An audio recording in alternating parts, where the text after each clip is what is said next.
What always concerns me here is just the rush to judgment by the media, and the fans, the flames being fanned by social media, by, politicians and all this, and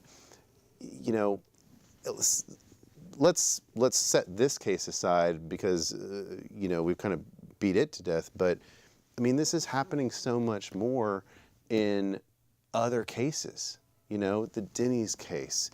They pick up, there's so many things that happen these days that the media just extracts everything out and they put everything out there. I mean, I feel like it's very difficult now to get a fair trial in this country because of the oversaturation you get from 24-hour media cycle, social media, everything these days, that it's impossible for people to get a fair trial now. Well, like last week, there was another child that was shot.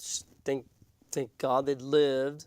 But it was like a black-on-black crime, so it wasn't a big deal.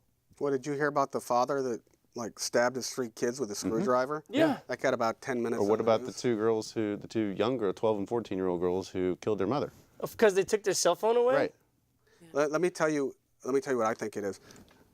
If they didn't have that video footage of the red pickup truck going by, right, and maybe if they didn't have this drawing, they don't have those in every case, this may not have gotten the attention. The news loves, the media, they love videos. They're a lot more interested if you can turn over to them photos or videos or something that they can show on the news other than just somebody talking. And you know why? Because that becomes a shareable internet commodity. And they get shares, they get likes, they get activity on their webpage, and there is no walking back from that.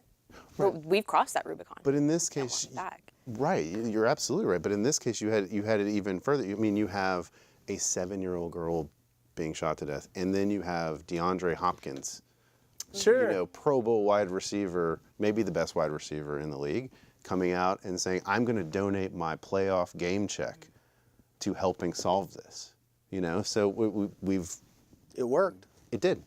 I think, if you call that working, right? Well, I mean, and they went and arrested some black dudes. You think he would have done that before he thought it was going to be some black dudes getting arrested? I don't know. I think they probably, at least with suspect number 1, got the right guy. And the only reason I say that is, I mean, in my experience, this guy went in, he confessed to a pretty big crime and did all that. And again, I may be wrong, but hopefully they've solved it and they've got the right person. So all's well that ended well. Right.